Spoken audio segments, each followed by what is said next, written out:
Hi, thank you for joining me today on Campfire Chats with Honorable Outfitters. Today we have our special guest is Nathanael Logsdon. He's an historian and artist with nearly 20 years of experience in the museum and film industry. He has provided historical clothing and interpretive artifacts for museums around the world, as well as for independent filmmakers and documentaries, including A&E and the History Channel. He is also an avid collector of early 20th century automobiles, and he has been able to turn his hobby into a small business. So the guy has a lot of experience with history, of course, but living history, and his specialty that we're going to dive into today, especially recently, is more of the historic automobile collector and involving his historical automobiles into his living history interpretations, which I'm really excited about because someday that's kind of a goal of mine. And some of you who may be interested in old cars may also have an interest in trying to maybe apply historic cars into living history so people can learn, but it's also just another way to have fun. Nathaniel, thank you so much for joining us today. Well, thank you for having me. I'm happy to be here. Well, we're going to get started and jump right into it. Now, you've got 20 years of living history experience, but really, what got you interested in the history? How did you get started into it? Well, let's say things come full circle, and it really it kind of has in the long run. When I was very young, probably 6 or 7 years old, my grandfather, who I was very close to, started taking me to car shows and museums and different things. He was very into history. Later in his life, when I was a teenager, actually, he ended up being a curator of a museum, which was his kind of lifelong dream. So I got some museum experience as a teenager, even with him. And we would go to a lot of different museums and historic sites and see reenactments. And I always thought they were very neat. I was also homeschooled. So my mother would take me to living history events and stuff as field trips. And so I was exposed to it pretty early on. I was probably about 16 or so when I was hanging around. By then I had a driver's license, so I could go places. And there was a little reenactment event that was held in our hometown. And I pretty much spent the whole weekend out there. I went home to sleep, and that was about it. And there were some families there that kind of took me in and, hey, this kid really has an interest. Excuse me. And they fostered that, helped me find some clothes and some gear and loaned me a tent. And most importantly, they invited me to another reenactment. And so I started down that journey doing that. And I did a little bit of medieval and a little bit of 18th century reenacting when I first started out. And really got in the early 2000s, mid 2000s, got into War of 1812 reenacting, and did that all through the bicentennial of the War of 1812. Went to all the big bicentennial events. So I was, as I say, Tippecanoe to New Orleans, and did it all. It was a lot of fun. Actually, the crowning achievement was getting to command an entire company of troops at the Battle of New Orleans bicentennial. With they had recreated Line Jackson, so they couldn't do the battle on the federal grounds, so they created this reproduction of Line Jackson, and they had cannons and they had just everything. It was amazing. And I've read about the experiences where soldiers in like in the Civil War or something would get the powder smoke in their mouths and just be dying for a sip of water. And I experienced that at New Orleans because we had so many people on the field there and so many cannons, and you couldn't see the enemy at all. It was really an immersive experience. And that was kind of a catalyst, I think, because for all of my living history days, I'd had brief moments that were immersive where I felt like I was there, but most of the time I was playing a role. And New Orleans was pretty much game on the whole time, and it was a fully immersive experience. And there were so many times that I felt like I was there. And the only way I can describe it is it's like, a buzz that you get from from being there and experiencing it. And then it was like all of a sudden 1812 didn't hold as much thrill anymore. And I thought, well, what do I want to get into now? And I realized that I was kind of tired of playing war. I'd played war for nearly 20 years. I needed to do something different. And so I started doing a little bit of the 20th century sportsman stuff because I could just go hunting and fishing, which I enjoy doing. And it kind of was a break from being in a hot wool uniform out in the middle of a sunny field, yelling orders and shooting guns at your friends. I was ready for something different, And I had always had an interest in antique cars. My grandfather had a collection of little miniature cars that he kept in a case in his den. But he also had a replica of a 1929 Mercedes Benz, and it was a fiberglass car built on a Mustang too. It really wasn't the real deal, but it looked cool. And so he passed away, and I ended up buying that car from his estate, and drove it around for a long time. But it just didn't feel real, because it wasn't the real thing. Mm-hmm. And it was very tiny, fit the whole family in it.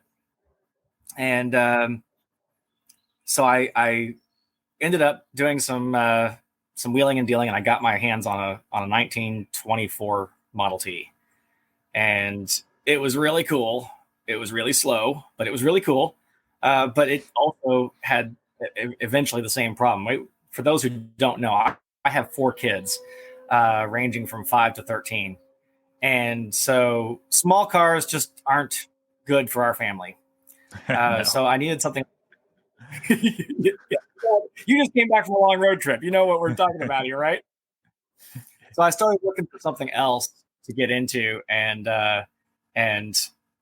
it was actually, I did pick up another Model T. It was a 1912. I'd always wanted a brass era car. So I thought, well, this is cool. I'll get this. And I still have that one. It's currently undergoing some major work. 100-year-old cars need a lot of work. But anyway, that one is a touring car, so it had more space in the back seat. The kids could kind of lean their arms up on the side of the tub, and the Model T that I had first was an enclosed car, so it didn't have any space. So in 2020, a good friend of mine he called me up. He lives in California. He called me up and he said, "Hey, I need you to do me a favor, since you're in Indiana and I live almost as far south as you can be in Indiana. I'm about an hour and a half from Evansville, so bottom of the state." And he says, "Since you're in Indiana, could you run out and pick up this car that I bought? It's got to be just up the road from you. It's in Fort Wayne," which is the exact opposite diagonal part of the state. So it was about 4.5 hours away from me, but I said, "Yeah, I'll go get it. I'll go pick it up for you." So he'd already bought the car for it online. I went and picked it up, and I brought it back to my house. It was a 1922 Studebaker. It's actually the one sitting behind me right now.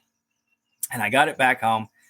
He wanted to have me check it out and see if it would drive from Indiana back to California. And I said, "Man, this thing is 100 years old. It's got a lot of wear on it. You need a lot of stuff to be able to go that far with this car. You'd be better off shipping it or just coming and picking it up with a trailer." Mm-hmm. And well, it sounds like it's not really what I was looking for. Would you sell it for me? And so I said, "Yeah, I can try to." And then he said, "Or if you want to buy it, here's what I paid for it." And it was a great price. And it's a huge car. It's a straight 6 engine. It's a big touring car. The back seat, all 4 kids can sit back there with plenty of extra room. And there's even space in the front seat. If my wife and I are sitting there, we can put the littlest in between us if the kids need more space in the back. So I was like, yeah, this is it. So I sold my 24 Model T, and I sold the fiberglass kit car, and came up with the money to buy this the Studebaker. So now I have that, and I just picked up another 1927 Model T, that touring car that was in my most recent video about Model T touring and racing, and that was just something that it needed rescuing. So my wife calls my garage the home for injured and infirmed antique cars. So that's how we got from, where I was to where I am. I did in college. I studied history for a while. I thought I wanted to go into museums, and I actually did work in museums for a while, and I ran a museum for a while, and really burned myself out on that field. So here I am. It's full circle, and now most of what I do is for fun and with antique cars, like my grandfather did. So that's pretty awesome. Like you said, it's full circle. Your grandfather's the one who took you to the museums, and you got your first start in that. Yeah. And yeah, he definitely got me started on the antique cars, no doubt. That's pretty awesome. Going a little bit back, do you remember what time period that very first Living History reenactment that you attended was? Was it like a medieval, like you said, or something else? Well, so the first one where other reenactors said, "Hey, come play with me," was a 18th century. It was kind of a frontier themed. I think it was like 1750 to 1800 sort of thing. Okay. And so that was kind of the first real reenactment that people invited me to. Now, my friends and I, going back to my teenage years, would get together. I think we started doing this around, I don't know, 12 or 13, somewhere in there, that we would get together and go out in the woods. I lived on a farm growing up, and we'd go out in the woods and spend the weekend out there just trying to live like whatever time period we chose to do. It was cowboys and Indians, but with a different flair of, we're actually out there making our own food over the campfire and trying to get the full experience. More so than what kids play in the backyard, Our clothing wasn't right, but we were making an effort. And, we had a lot of cool stuff. And, even as a teenager, I loved antique shops and stuff. And so I was always trying to find things that would work for what we were doing. And I'd get together. Sometimes I'd have 9 or 10 friends, and we'd all dress up in medieval clothing or in, Old West clothing or whatever. And go out and by reenactor standards, it was ridiculous. It was farby. It was just, totally wrong, right. Authenticity wise. But we were kids, and, we were doing something that other kids weren't doing. I grew up in the early 90s, but the kids were, even at that point, pretty into video games and skateboarding and stuff like that. And me and my friends, we did some of that too, but we also spent a lot of time in the woods, and I think we were better for it. It was a lot of fun. Man, that surprised me. You had so many friends that were actually interested in history. And you said you were homeschooled. So were these other friends I was mostly homeschooled? So I had connections to the homeschool group. There were other kids that were, raised weird. That's pretty cool. I remember when I started Living History, I was 14 years old, and kind of like a similar story to yours.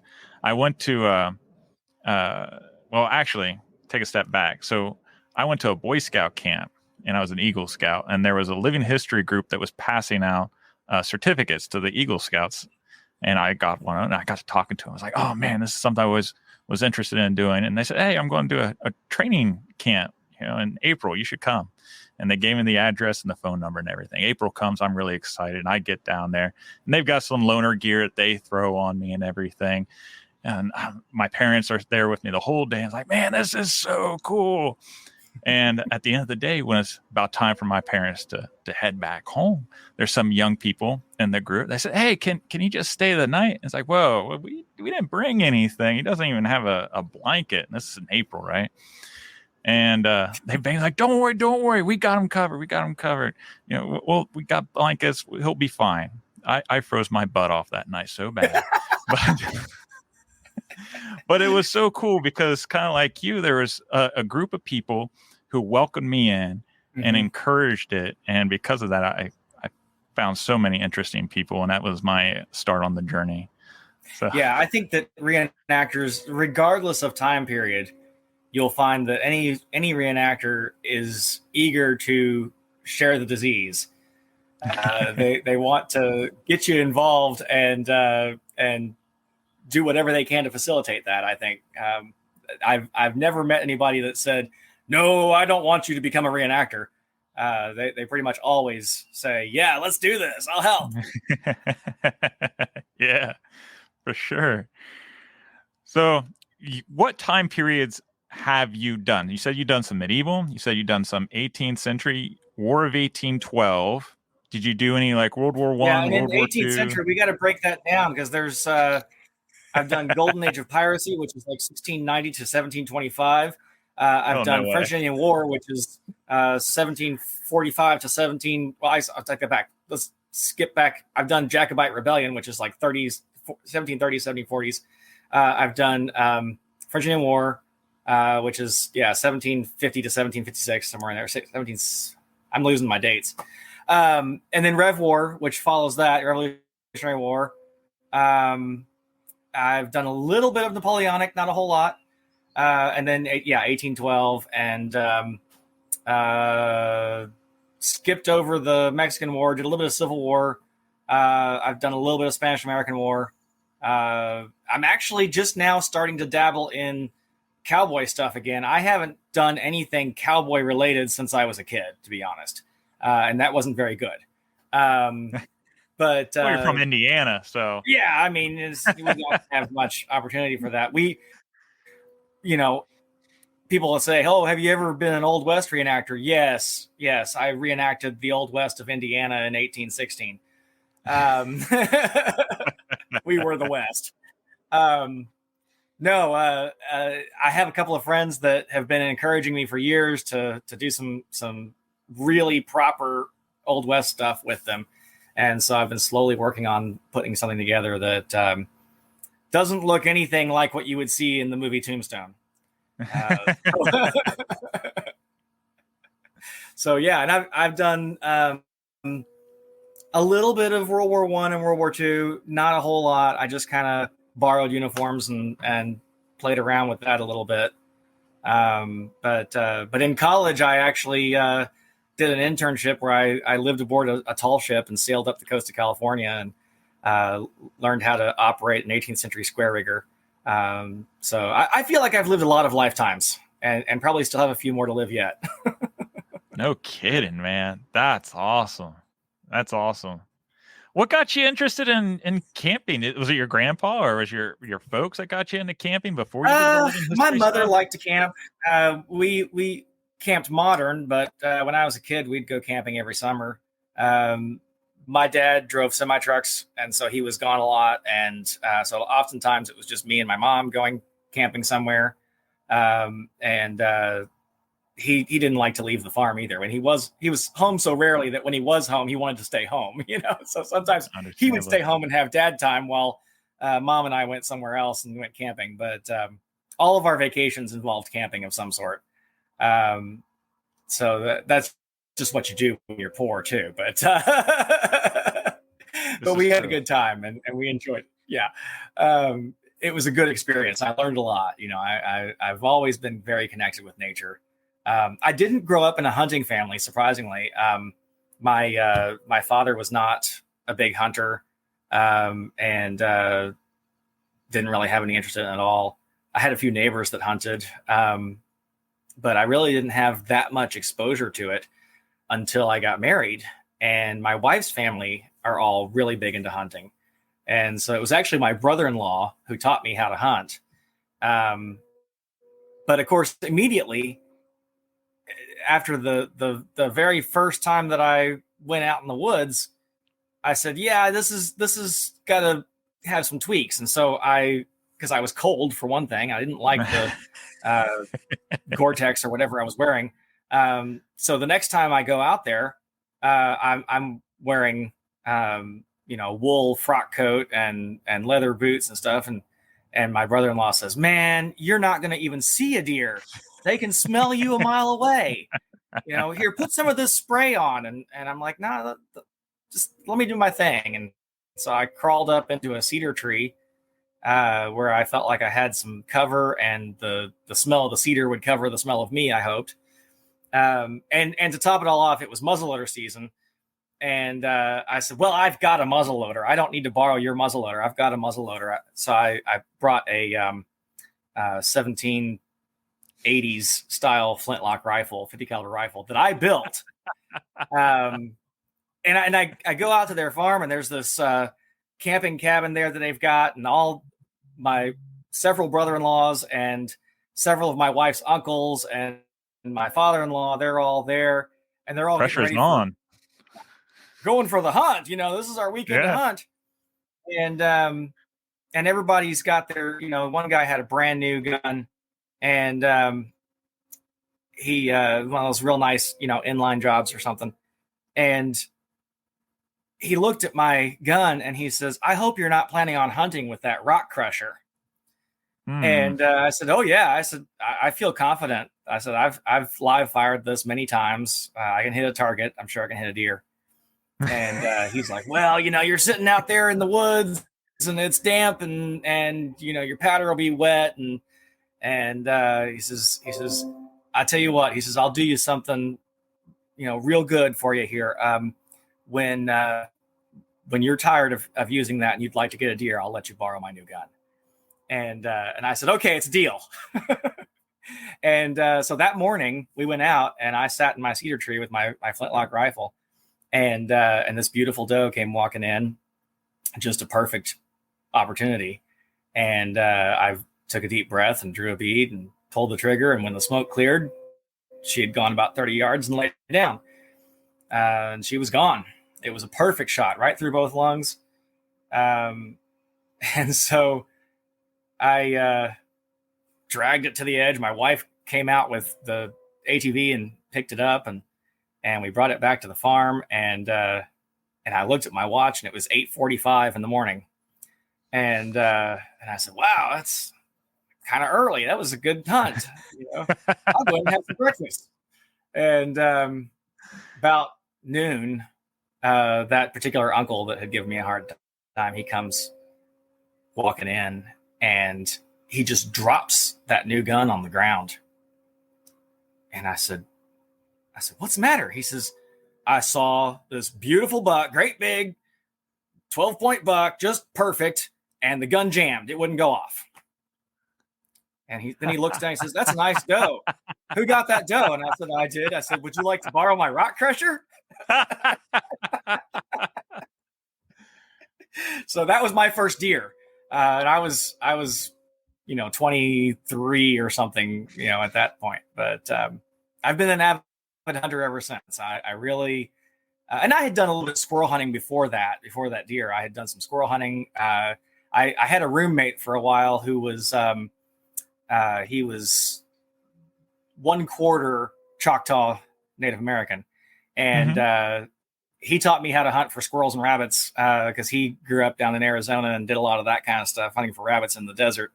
And so he said, here, I'll show you how to hunt squirrel and rabbit. He says, we can do that. And so I had a little bit of experience, but hunting big game like deer, that was my first time. Yeah. And I've loved it ever since.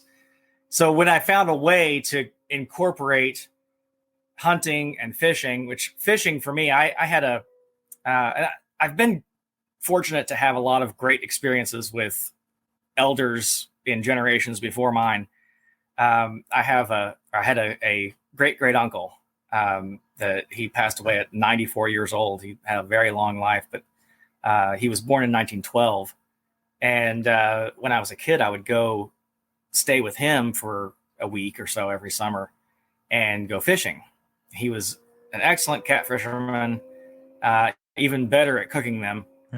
And so I, as a kid, I would always go fishing with him. And the best part about it was hearing the stories, because he would talk about, and I wish I had been able to like write down these stories and put date references with them, because, you know, some of them I barely remember, and I can't connect them to a date too well. But I asked him one time, I said, what's your earliest memory as a child? And he said, well, I remember, and he was the youngest son, big family, both of them. So he said, I remember sitting on my uncle's knee and hearing stories about the war. And I'm sitting there thinking, doing the math. And I said, oh, World War I. He says, no, the war, the Civil War. And that connection is like, I spent my summers with a man who sat on a Civil War veteran's knee and heard firsthand stories, you know. How cool is that? But then, you know, and he was never involved in any wars. He was one of those lucky few that was born just right to miss them both.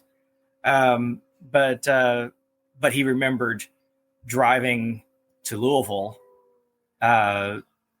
for whatever they needed. They lived in I think Munfordville, Kentucky, or down around that area. And there were a few times that they had to make a trip to Louisville, and it was like a all day thing. And they would stay the night in Louisville because it took so long to drive up there with a horse and wagon. Right. Yeah, that's a long drive in a car nowadays. You know, that's a good 2 hours or so. And to think about trying to do that, you know, with a horse and wagon in a day, and then spend the night in Louisville, and then horse and wagon back, you know, to talk to somebody who'd lived that was really neat. So anyway, fishing and hunting was a big part of my life, and bringing those together with reenacting, it's been a natural fit. And I really think that after all these years, I've finally found my home, what I like to do more than anything, and what I prefer. Sorry, I'm out in the barn. There's horseflies flying around me. So that's how I got to the 20th century, and what I do in the 20th century. I could do World War I, but I'm really at the point that I'm beyond wanting to do any more military. I'm ready to be the man of the woods and the family man, camping with his family and that sort of thing. That's what I enjoy.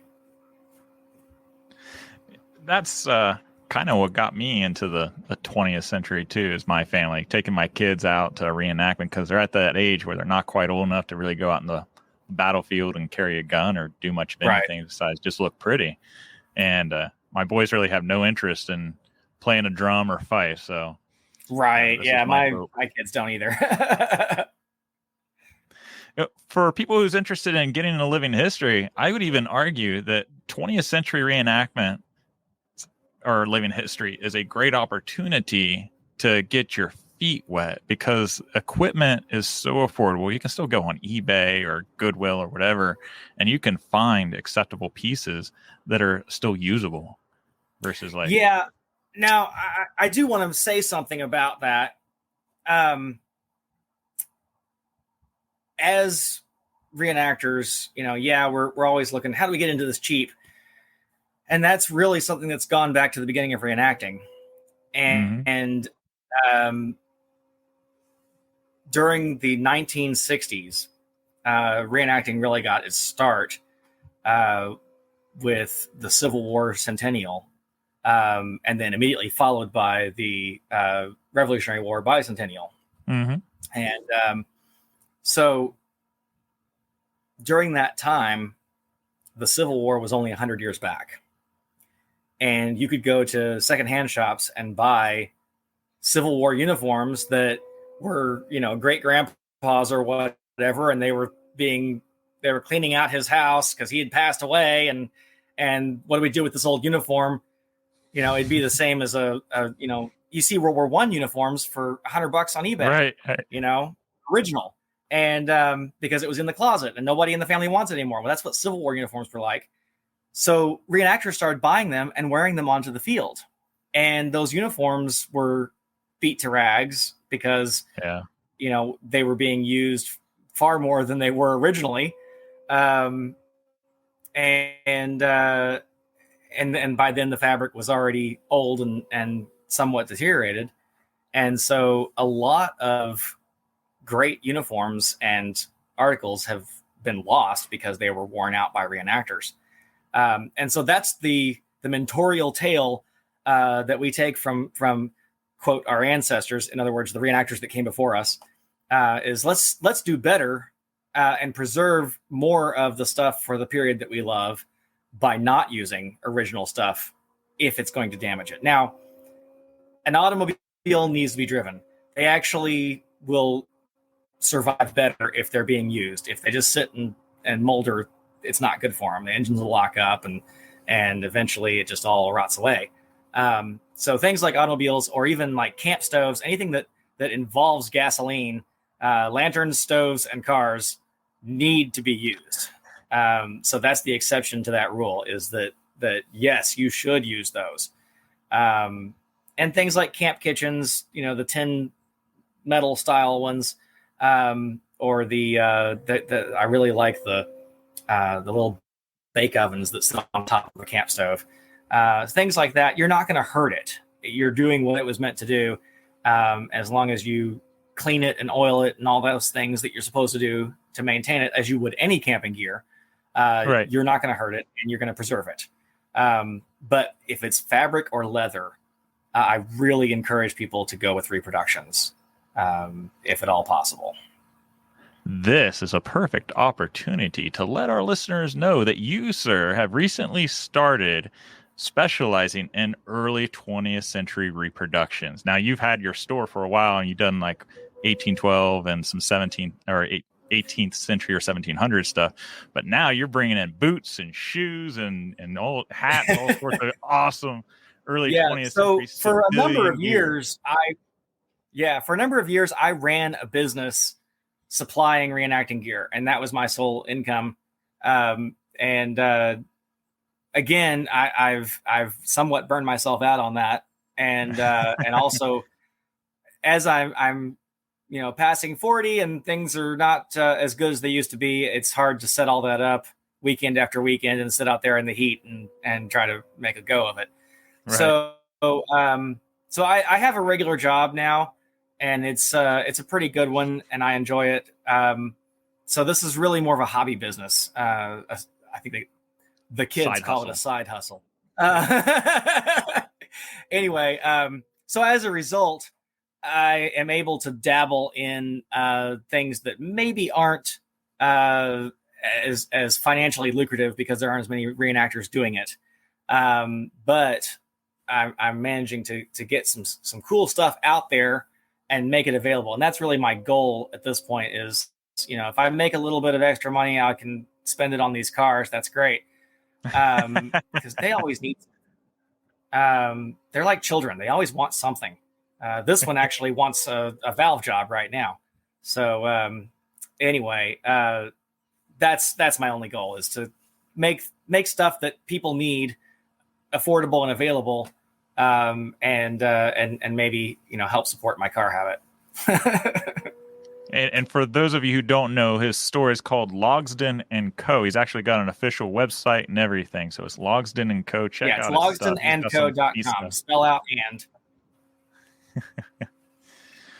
So let's get into this whole car stuff since you brought it up. Now, I've always loved classic cars. I have a dream of someday owning a Packard or some beautiful old early 20th century car.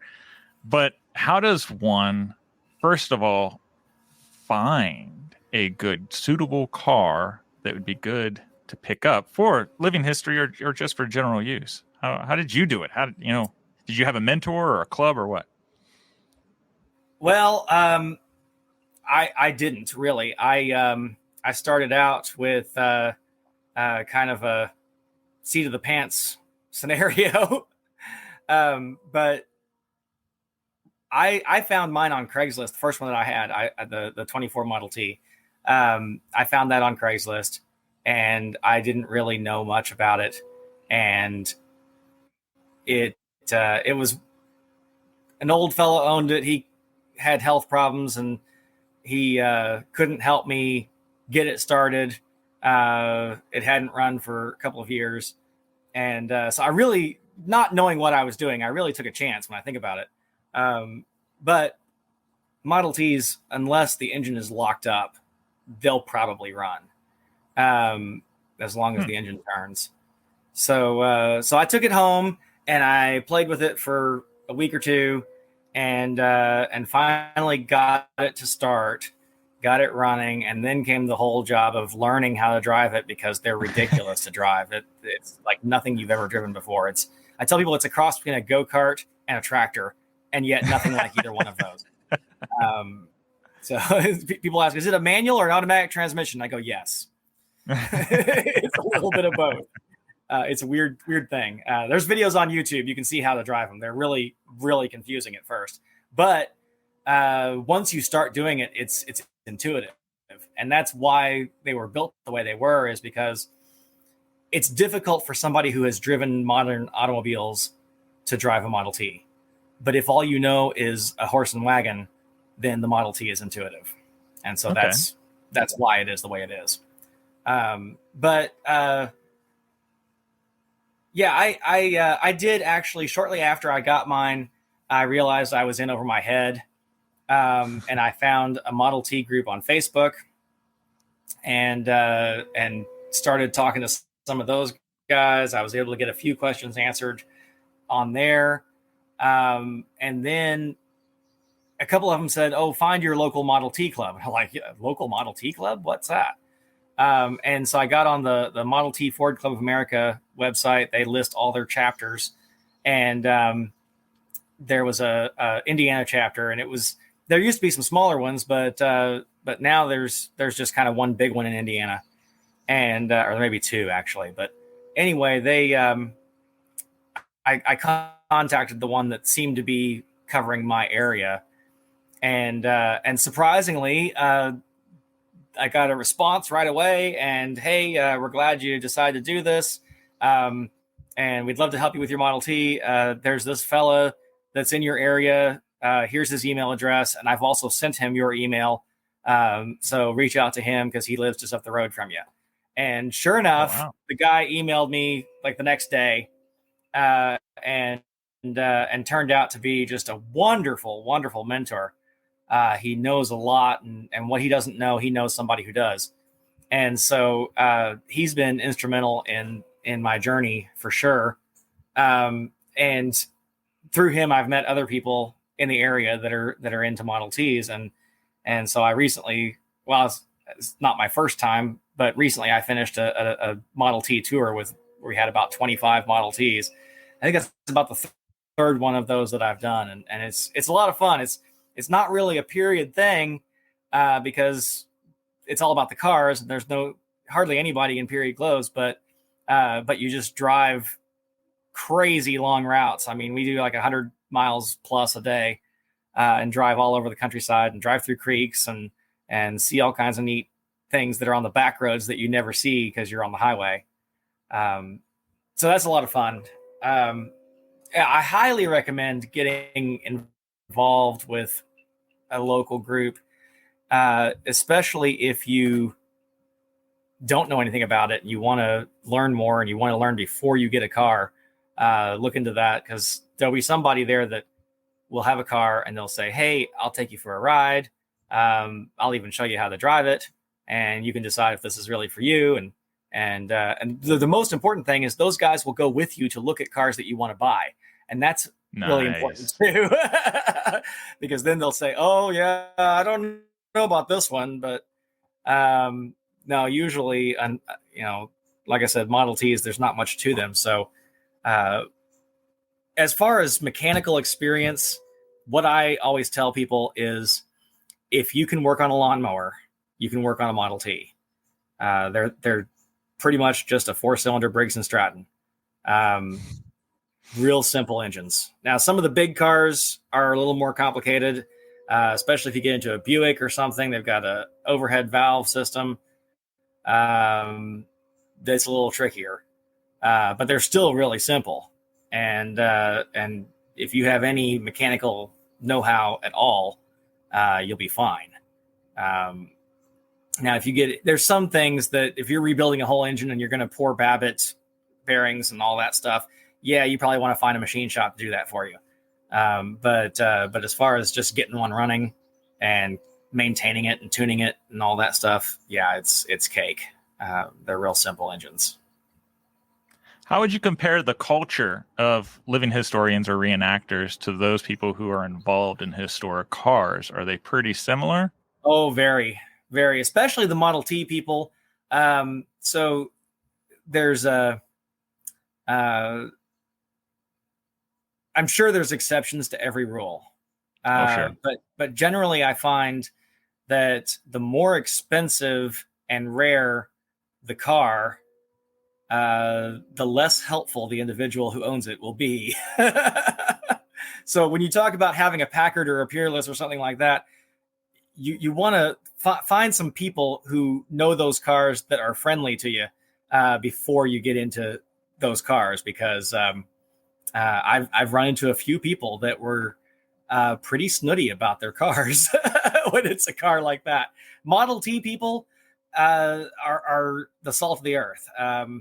They're really. I mean, it's a car that from its inception was made fun of, and even after it was a classic, it was still made fun of. And so Model T people don't have anything to prove, and they just love the cars, and they're very helpful.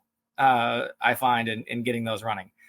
Studebaker people are pretty nice too, from my experience, and I've had good luck with Buick people, but Lincoln people can be iffy. Some of them, I know one that's really nice that has a Lincoln, but I also know one that's not. So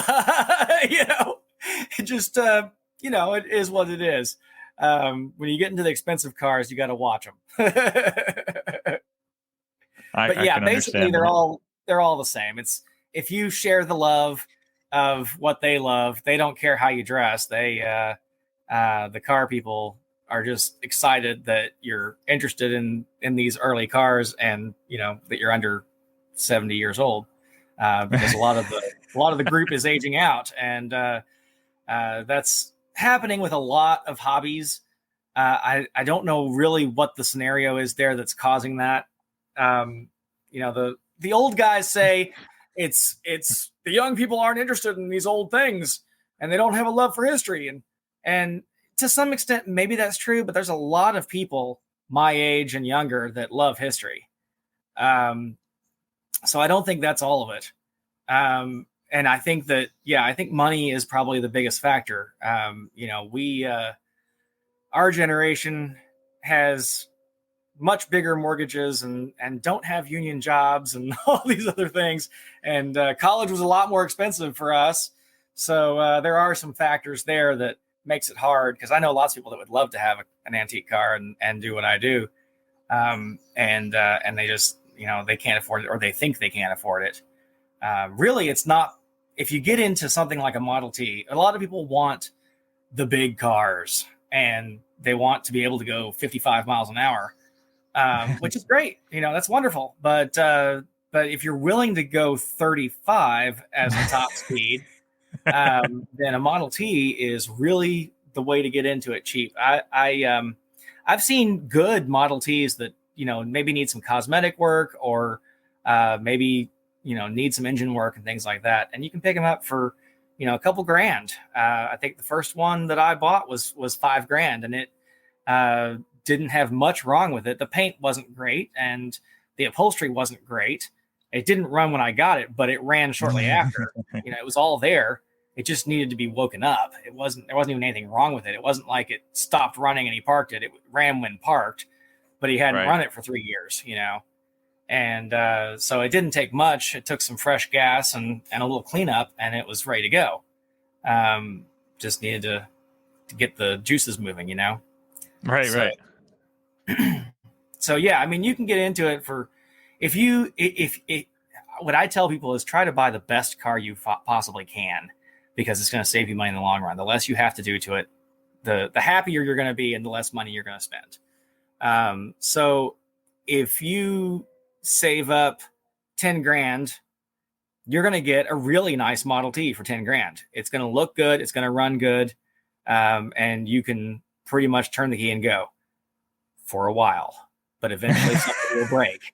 That's the way they are. You have to be prepared for that they will break, and they will break at the most inopportune moment. It'll be on a tour, or it'll be, when your family has come to visit and you really want to take them for a drive in your antique car, and you go out there and it, has decided it's going to crap out. So that's just how they are. Today's video is brought to you by our patrons on Patreon. If you are interested in giving any amount, please check out the links below. It is Mr. Dyer's Musings on Patreon. Any form of gift is sincerely appreciated, and it helps move the channel and especially the podcast forward, because without our patrons, none of this would be possible. Now, you got to tell the story. When I went to the Living History event of yours, you told a story about going up a snowed hill with your Model T or something else, and something about a tire. You remember that? Oh, yeah. Tell that story so to our listeners. That was a yeah. I don't think it was snow. I think it was I think we had a little bit of sleet maybe that night. But yeah, that was our second or third maple sugar camp. And we weren't doing it where we have it now. We had it at a different location. And it was down in this valley, and there was this road that went through the valley. And we decided we were going to go for a drive with the Model T. And I think I'd only had it for a few months at that point. And so I wasn't experienced with a Model T at all. And I was excited, and my brain was not working. It's a 20 horsepower car. And it's being an enclosed car, it was pretty heavy. And so I put 3 full-grown men in the back, myself and another full-grown man up front, and tried to climb up a steep hill with that car.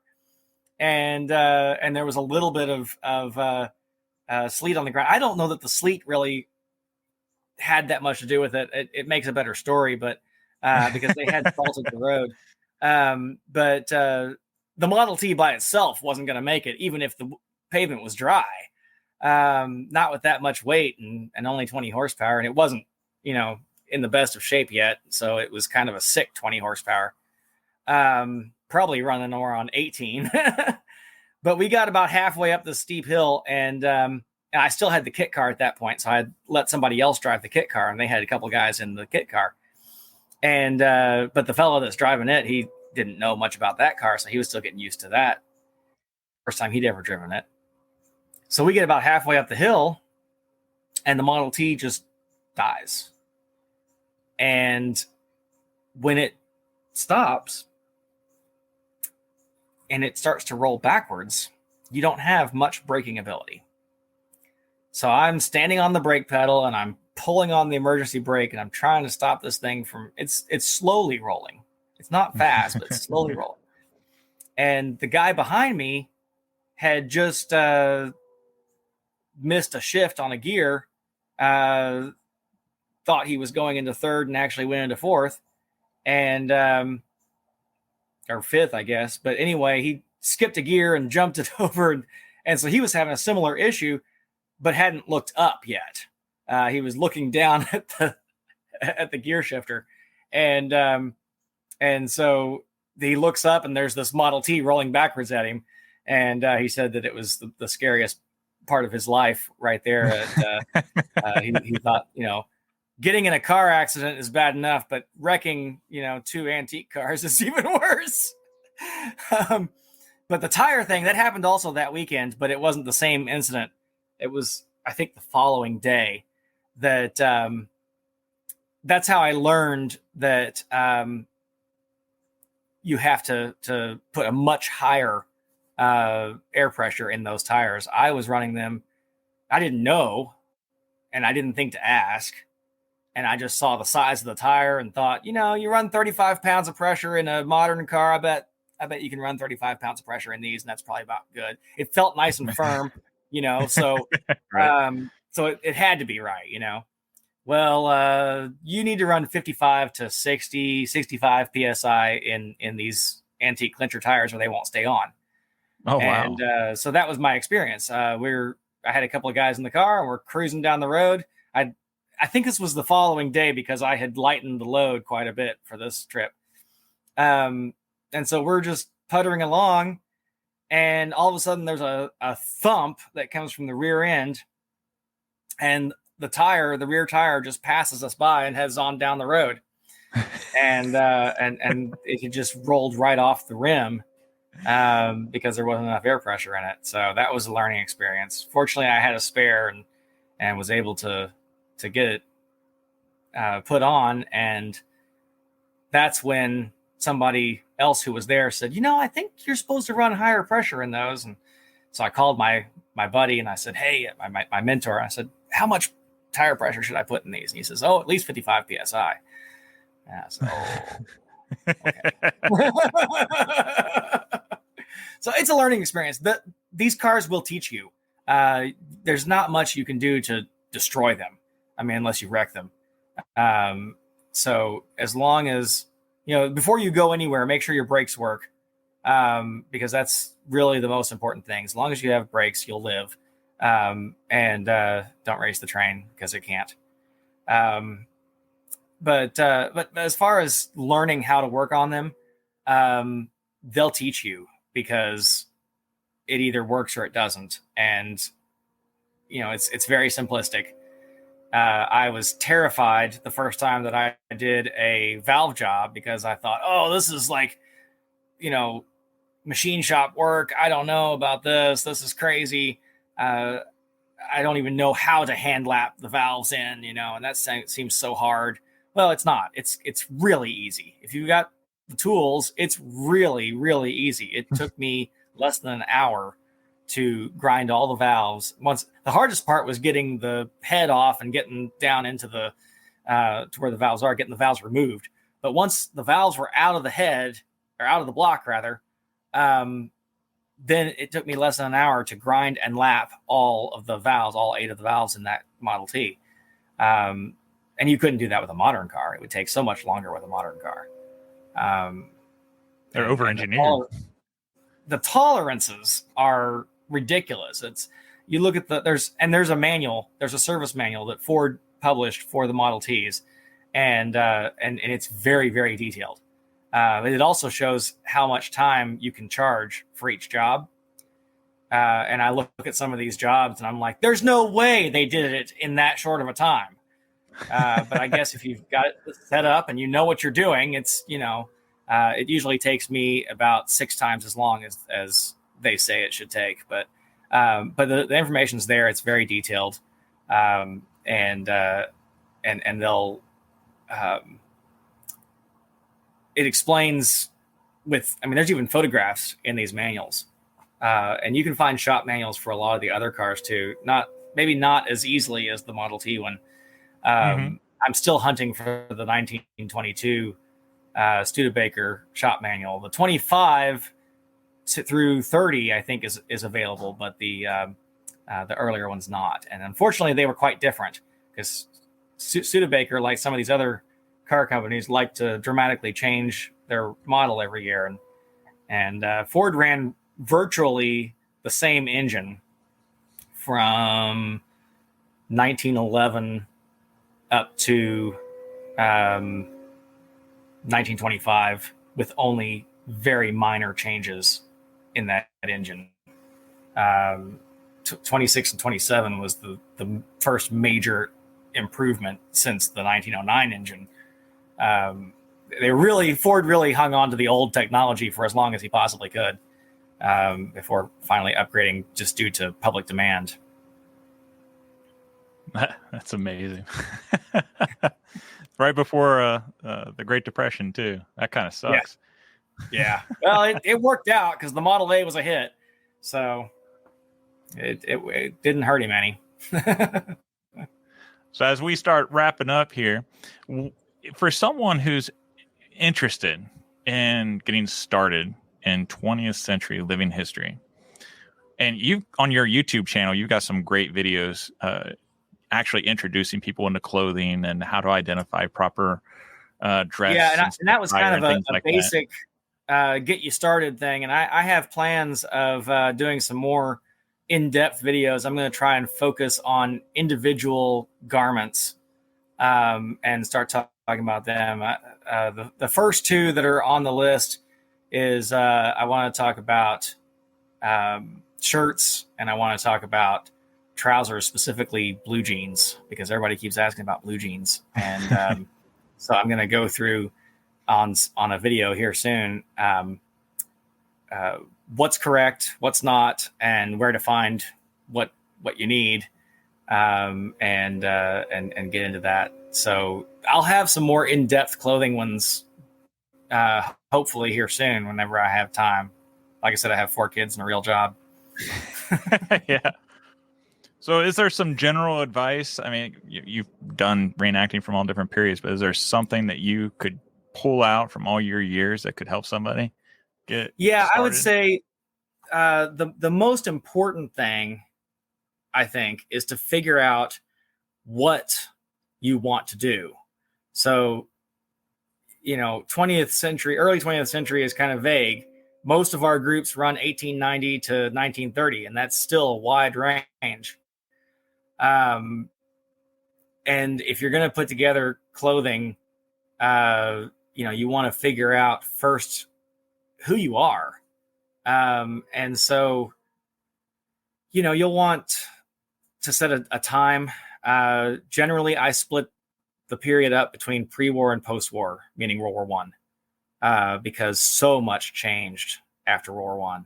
It's just astounding, not only technology-wise, but fashion, and even public opinion. Everything. World War I absolutely changed the world beyond what we can even imagine at this point. It's only just now becoming obvious in some of the ways that it changed. So there's a dramatic shift there. And so I would say, I like to do both. So I've got clothing and even cars for pre-war and post-war. Now, if you want to get a car, post-war is going to be better because there's more out there. The early cars before World War I, cars were mainly steel and brass on a wooden frame. And then the brass lost popularity. And after World War I, the cars either have a little bit of nickel or none at all, and they're just solid steel. But if they have anything, they'll have a little bit of nickel plating on some of the, the grill or the bumper or something like that.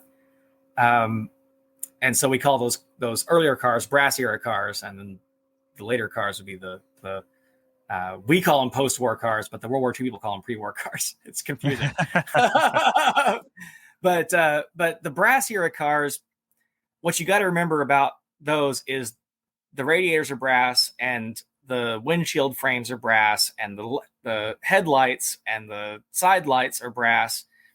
That's a lot of brass, and brass also is used for shell casings.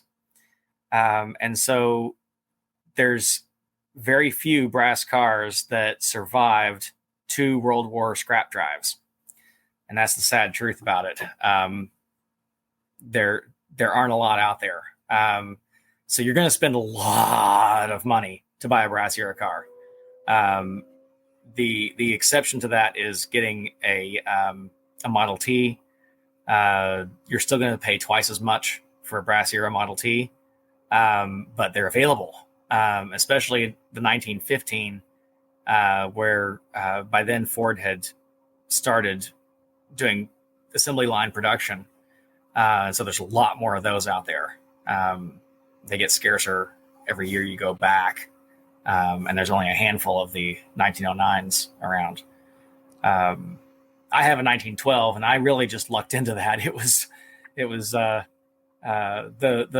one of those cases where the ad looked like a scam, and I was sure it was a scam, but I messaged anyway, and it turned out to be real. So I don't recommend that advice. But sometimes you just got to take a chance when you really want something. But I would, as far as clothing goes, I think the clothing of the pre-war era is prettier. That Edwardian look, I prefer. The later period becomes a little more bland. Things were toned down a little bit after the war, and I like the earlier fashion. But I think if you were going to try to get in cheap, pre-war, the shirts are almost more of a 19th century cut. They've got the French sleeves, they've got the pockets and the lapels like a modern shirt, but they usually are a pullover and they only have buttons down a few, 3 or 4 buttons down the front. After the war, we see what they started calling jacket shirts, and they were ones that you put your arms into and you button it all the way down the front instead of pulling it over your head. And that shirt has not changed hardly at all. So you can use 100% cotton shirt that has the right features, and you can buy it from, wherever. I mean, I think Ralph Lauren has a good one. If you don't want to spend the money for new, I've found some great shirts that I have used at thrift stores. So, just you got to know what you're looking for, though.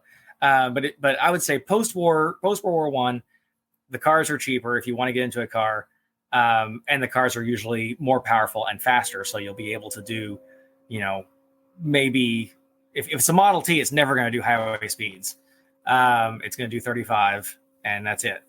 It might do 40 going downhill, but that's it. But if you look at the the mid 20s 6-cylinder cars, they can usually do 55, which is a lot more versatile for a modern driver. And then this Studebaker that I have has an overdrive in it, so that's an aftermarket add-on that allows it to cruise at 55 without revving the engine too high. So just neat little things like that. But again, the clothing is going to be easier to come by and cheaper for that post-war period too. But whatever you do, narrow it down to a decade. It doesn't have to be a specific date and time, because I have clothes that are 10 years old that I still wear. And some of those are worn out and I only use them to work in. But I also have suits that I wear on Sunday that are probably 10 years old. So it's okay to be within a decade.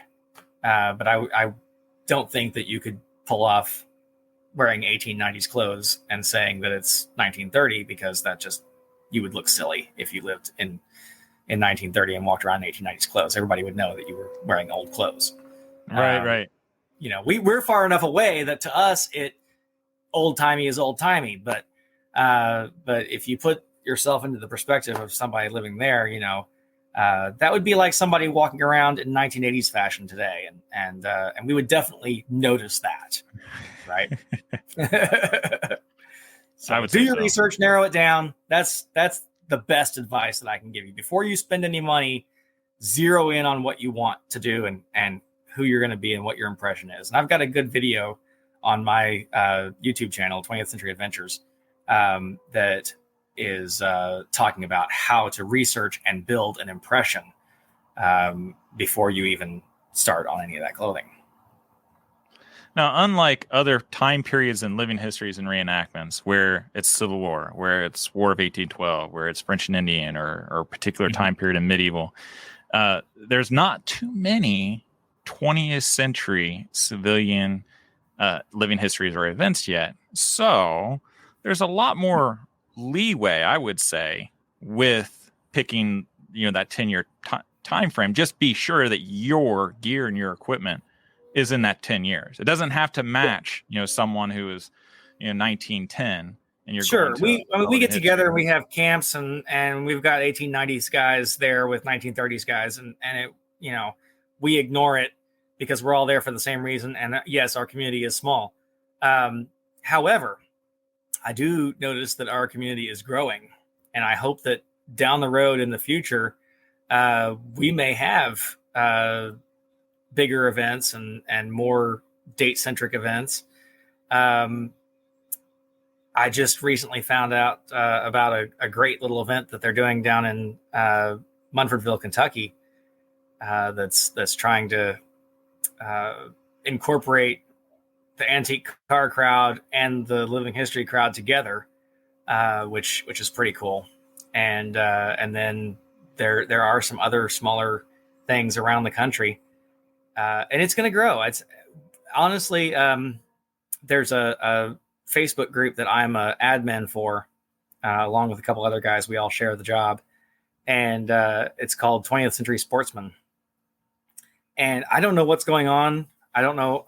We've been discussing it in our back channel talks, in private, me and the other admins, and we really cannot figure out what's going on.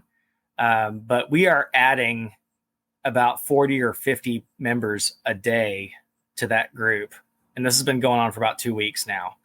Don't know where it popped up, but all of these are legitimate. I mean, we vet every person that wants to join that group. It's a private group. And when people get on it, they have to apply and we have to approve them. And every single one of them has other groups that they're in that are hunting and fishing related or antique car related. And it's interesting because you can see where these people are coming from. Some of them, you can tell they're reenactors because they belong to reenactor groups on Facebook, maybe 18th century or muzzleloading or whatever. And then some of them, they have a bunch of antique car groups. And then some of them have hunting and fishing groups that they belong to. And people are all coming together for different reasons, but they're coming all to this one group. And that group, it's been amazing. In the last month, we've added 500 members. It's just mind blowing. That's pretty awesome. That's exciting. Yeah. So, like you said, good suggestions. Pick a 10-year time frame and just try to make sure whatever gear and investment you purchase is within that 10 years. It's going to save you money in the long run if you decide what you want to do first. Yeah, I've made many unwise choices in my early living history and reenactment. We all have that closet full of gear we never use anymore, but we can't bring ourselves to get rid of. That's true. Now, speaking of which, because I ask everybody this one question. Okay. If you had to choose one piece of camping equipment, what's your favorite piece of camping equipment specifically? Try not to be too generic. If there's something that you always have to have, even if it's modern, you're doing your hunting or whatever, what's the one thing that you love to have? I don't like to be cold. And so I am a wuss when it comes to getting cold. I don't mind camping I've camped in 11 degrees below zero, but I didn't get cold. And so that's the key. And for me, it's dry socks, clean dry socks that I can put on before I go to sleep. That makes all the difference. That is the most important key to staying warm when you're camping in cool weather is, and you may think that, I didn't get my feet wet. I didn't walk through water and my feet aren't wet. Well, you've been sweating in those socks and they're wet. You don't realize it, but they're wet and your feet will be cold all night long. So yeah, probably fresh socks would be the thing and I put on fresh socks before I go into the woods to hunt. So yeah. So I have to ask, are we talking wool socks or do you have Absolutely. Like smart wool? I wear wool socks all year round. I have thin ones for summer and I have thick ones for winter.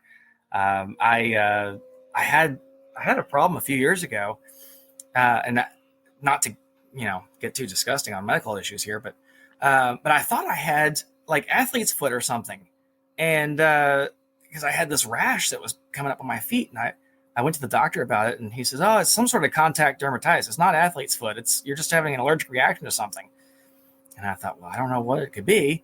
And he said, well, try changing soap and maybe try some different socks. And so I put on, I didn't have any different socks. I had these cotton nylon blend that we all buy from the store. And then I had some wool socks, some reenacting socks. And I thought, well, I'll put those on. Those are different at least. And we'll see if there's any difference with, some socks that are entirely natural fiber. And it was immediately it started going away.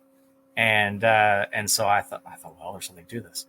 So I started wearing the wool socks, and then I've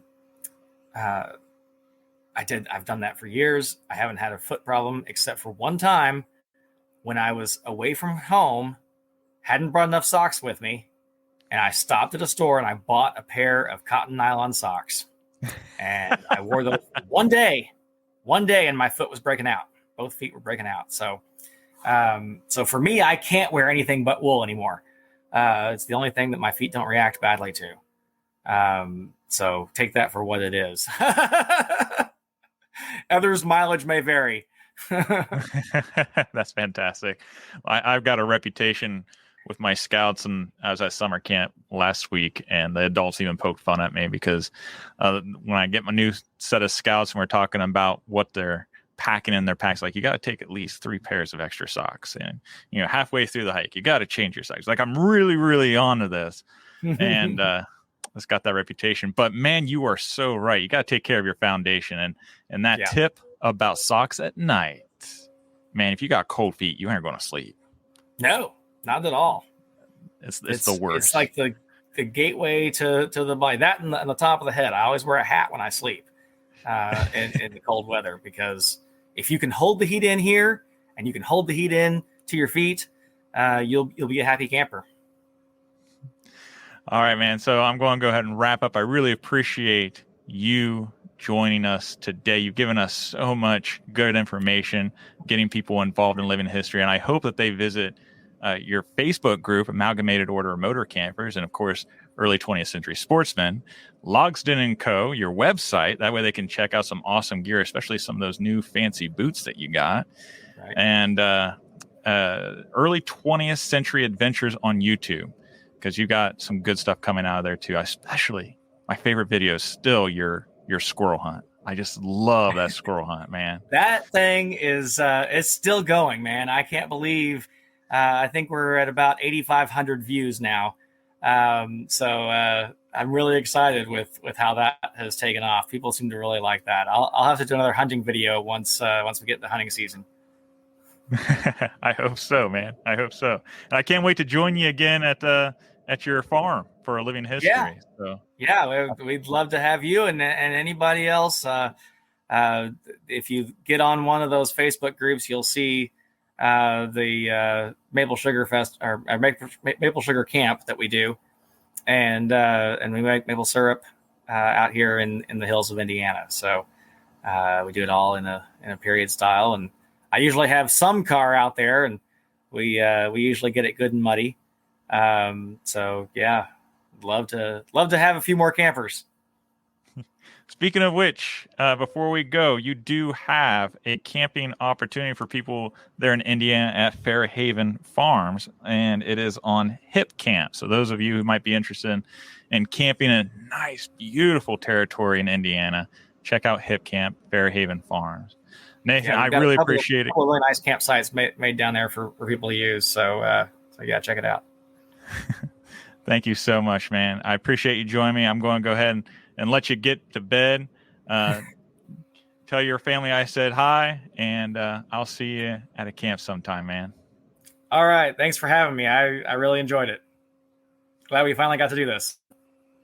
If you are interested in any of the things that we talked about today, including my personal to-go list of things that I like to use when out in the field, then please check out our description below. We also have a new newsletter. It's a monthly newsletter that you can sign up for. It's 100% free. You can get some camping tips with some historic pictures of artifacts and things like that. It's just another way of trying to do some outreach and give you a little bit more historic value that may help you with your camping and living history. Thank you so much for joining us today. Give a kiss and hug to your loved ones, and we'll see you guys next time. Take care.